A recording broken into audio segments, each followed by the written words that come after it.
Ok, donc finalement ce soir c'est défi technique, ce ne sera pas un live, mais ce sera une vidéo enregistrée que je vous poste en diffusé. Ce que je voulais partager aujourd'hui avec vous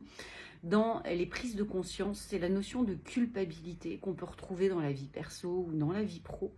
Et qui, par exemple, chez moi, a fait écho dans la culpabilité que je peux avoir parfois à ne pas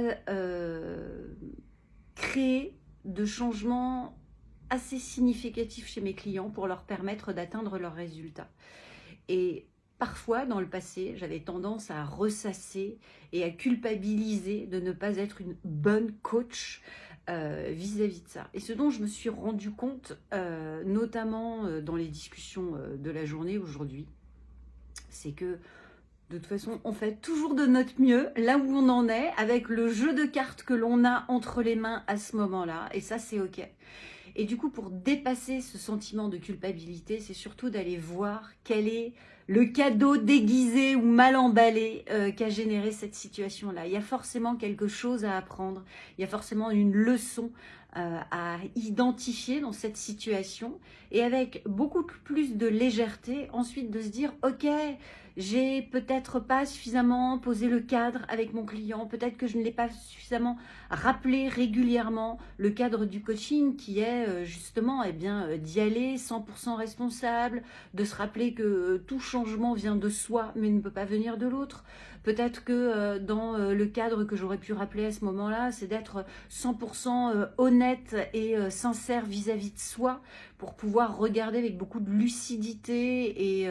de transparence sa manière de fonctionner et en vrai, qu'est-ce que je me dis dans ma tête, qu'est-ce qui se passe dans mon corps pour pouvoir changer les choses. Donc de regarder la leçon que finalement m'a apprise cette situation, et puis après tout simplement de me dire ok, go, la prochaine fois qu'est-ce que je fais de différent avec mes clients, qu'est-ce que ça me permet finalement d'apprendre, et est-ce que je me dis tiens, peut-être que justement c'est de reposer systématiquement le cadre sur les 4 premières séances, histoire de bien l'intégrer, histoire de bien rappeler le fonctionnement à mon client pour que ça lui permette d'obtenir les résultats qu'il souhaite et surtout d'être dans cette dynamique d'avancée. Voilà dans mon partage du jour ce que je voulais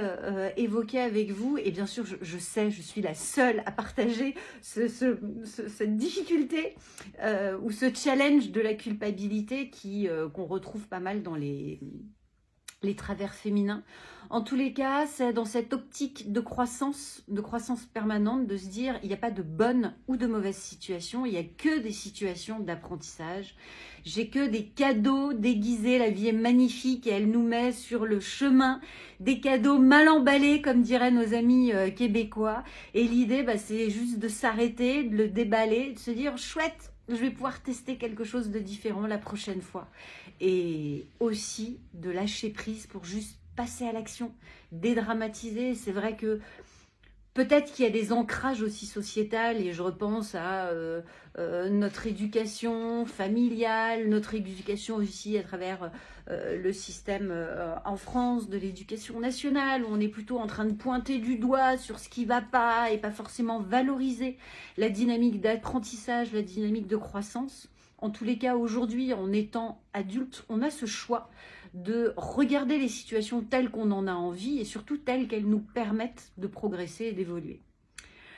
Grand merci à vous, vraiment aussi, j'ai une grande pensée à vous et je vous remercie sincèrement de prendre le temps d'écouter ces lives parce que c'est aussi une preuve de courage et une preuve de comment dirais-je, j'ai pas le bon terme qui me vient, mais c'est une preuve de courage aussi de s'arrêter, d'écouter, de prendre du temps pour se dire tiens, là ça vient résonner chez moi, ça vient faire écho chez moi, et tiens, qu'est-ce que ça veut dire aussi dans mon quotidien, qu'est-ce que je peux mettre en place aussi dans mon quotidien. Et ça, c'est une sacrée force. En tous les cas, ce que je vois dans les entrepreneurs et les dirigeants qui arrivent à driver leur business, à se diriger dans cette énergie de leader, à aller là où ils ont envie d'aller, là où ils ont envie d'amener leurs équipes, là où ils ont envie de contribuer pour leurs clients. Ce sont aussi des personnes qui prennent le temps de s'arrêter et de regarder un peu les situations sous un angle différent, de sortir un peu juste je me nourris moi et je me contente de ce qui fonctionne pour moi, mais c'est tiens, là ça n'a pas bien fonctionné, ben, comment je peux voir les choses différemment? Et donc vraiment grand merci à vous de prendre ce temps de vous arrêter, d'écouter, et je vous le souhaite en tous les cas, de créer des pop-up à l'intérieur de vous pour vous dire tiens, intéressant ce soir, ça fait écho, et si je testais différemment ou si je regardais cette dernière situation différemment en me disant j'ai peut-être un cadeau là, une leçon à voir, et puis bah, du coup je vais peut-être tester une autre manière de fonctionner avec mes clients, avec mes équipes pour bah, tout simplement améliorer ma qualité de vie. Je vous souhaite une magnifique soirée et je vous dis à demain. Bye bye.